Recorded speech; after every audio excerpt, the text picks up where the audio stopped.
Well, you start out with the Modern Warfare 2 engine, which was advanced from the Modern Warfare 1 engine, and we don't go naming our engine, so we just add stuff as we need to. And this is a great engine. We added though a new audio system. We've added a lot of new AI. We've added a lot of graphics. We've added a ton of tools to it so that we could iterate and iterate and iterate more. We could build faster, which just makes better gameplay.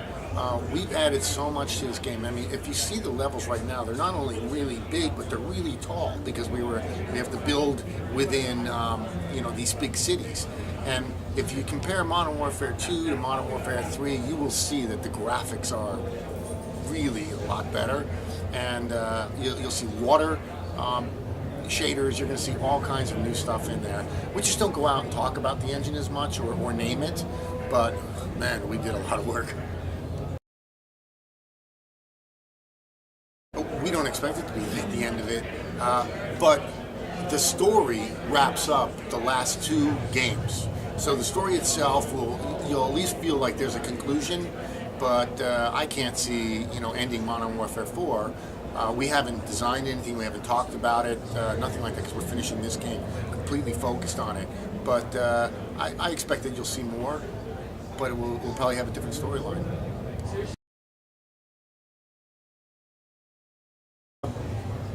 Well, my last game was Dead Space, and I really enjoyed that. But I got to tell you, I've had a lot of fun.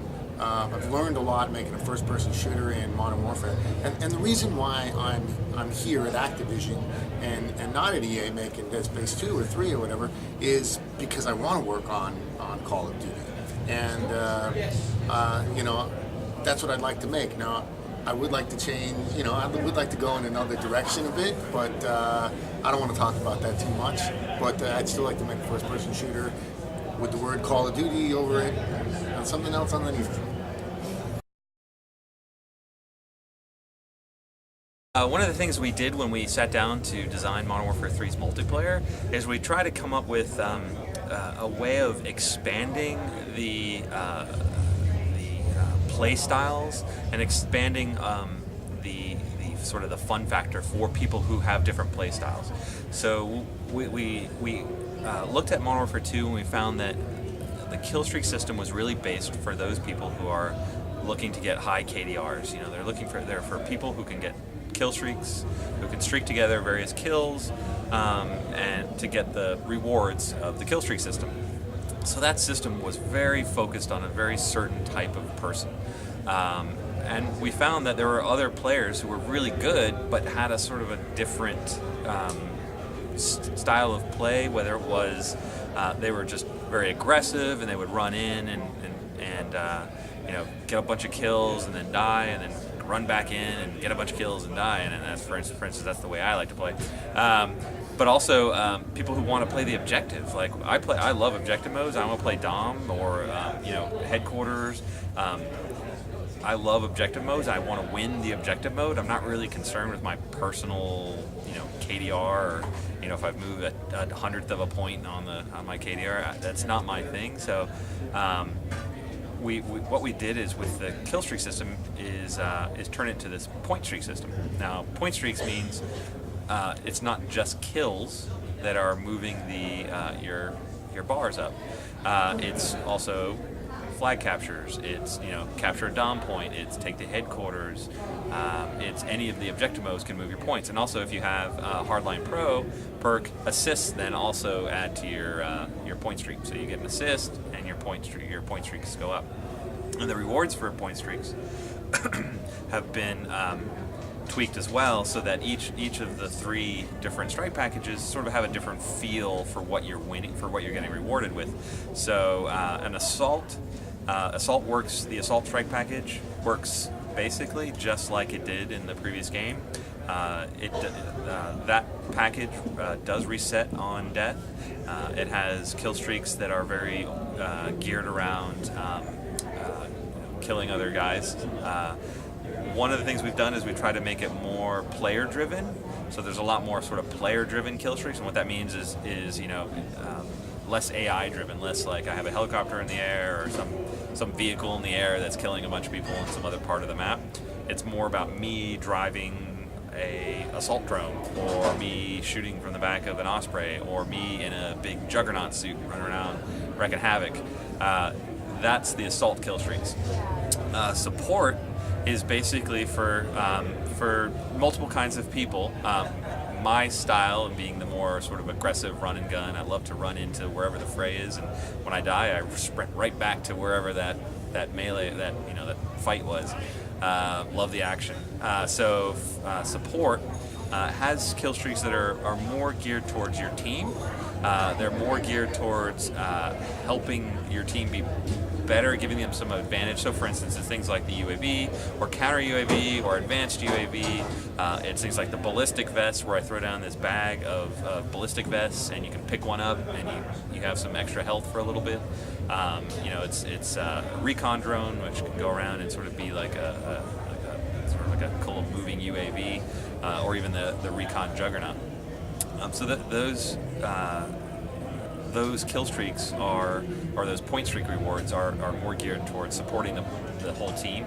But the way the system works is you don't lose your points when you die. So I get 3 kills in a flag cap. I'm at 4 points. I die. That's fine. I'm still at 4 points. I get a few more flag caps, and I keep going up and I keep going up, and I activate those perks. And the way the whole system works now is you can choose which. You see all of your available kill streaks on a bar on the side of the screen, and I can move them up and down and pick which one I want to do. It's not like it was before, where it's just you had one icon, you press it, and that one happened. And if you wanted 1 3 deep or 1 deep in, you would have to just use up what you had on top to get to the next one. Now you can choose which one you want to roll with. And then Specialist, which is the third version of the strike package, this one's really interesting, and I think it's one of those ones that's going to the value of it and the understanding of it is going to evolve over time. It's basically every 2 kills you unlock another perk. So you start with a 3 perk loadout. When you get 2 kills, you get a 4th perk. When you get 2 more kills, you get a 5th perk, etc., up to 6 perks. Now, when you get to 8 kills, you actually you get all of the perks. Now, you'll be able to pick perks to not have activate, but you basically could, if you wanted to, have basically every perk available, except for some of the ones that are obviously couldn't be available, like Overkill, which gives you 2 primaries. You're not going to switch to 2 primaries mid-match, but all of the perks basically become available, and you sort of become like a superhuman version of your character. And then when you die, it all resets back down to 0.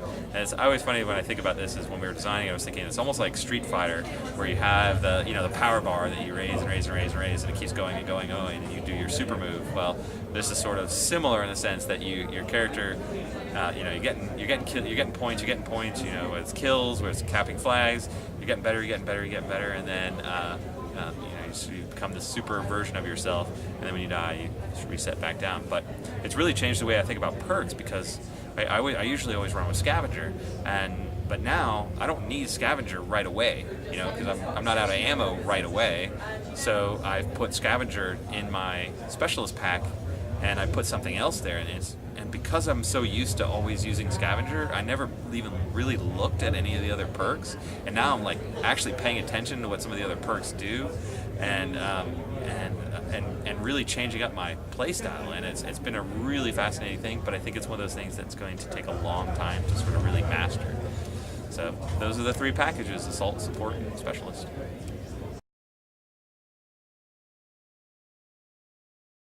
I mean, we're so still focused on Modern Warfare 3. I have no idea what we're going to do when we finish this. The series in general is evolving and growing, and there are multiple aspects of, when you say Modern Warfare 3, Modern Warfare series, of things that are happening with that. Some of them are happening across all of the Call of Duties. So, for instance, the addition of the Elite service really changes a lot about how the game is interacted with, and it adds so much more to your experience playing any Call of Duty game. And then from a single player standpoint, so for instance, the single player story is in an arc that will, I think, finish out this. I'm not going to spoil it, but it's going to an arc that will have some closure on certain points at the end of the single player. Whether or not we go into, if we, from a single player standpoint, where we pick off, if we do a whole new crew, a whole new cast, I can't say yet. I honestly don't know. And as far as the next game, we just really have not looked past getting through this game to get to anything else.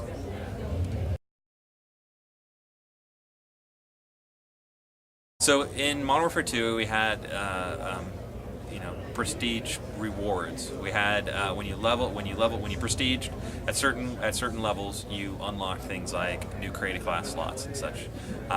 One of the things we've done with this game is we wanted to add a whole bunch of more rewards and really kind of grow that system out into something that's just not sort of I get a few things here and there for leveling, but actually open up a path for people to choose what they want. So we introduced the new prestige shop this time for this game, and it has a whole lot more stuff inside. So for instance, I can unlock when I prestige, I get a prestige credit. And that I can use to unlock something, a prestige unlock. And I can use it to unlock anything I want. So I can pick a custom creative class, another custom creative class slot if I want. Or I can, for instance, one of my favorites is I can pick a weapon or a perk that I know I love running with, and I can unlock it early. So we have this early unlock system. So now I can let's say there's the scavenger perk. Let's say it unlocks at X level, 28 or something like that. I'm not actually sure what the number is, but let's say it did unlock at 28. But I want it early, so I can spend my prestige point, and I can unlock that perk and have it at level 4. As soon as I do creative class, I've got that early unlock. There are other things as well. You'll see in the list, and we can add stuff. And alter that as we go, but and you also another big thing is actually those prestige points don't come just from prestiging in multiplayer. So if I go play the single player and I finish the campaign, I'll get a prestige point. If I finish the campaign on veteran, I might get another prestige point. If I play Spec Ops, I can get prestige point. There'll be other ways of getting prestige points, and it'll all basically in the prestige shop allow you to unlock certain things for the game.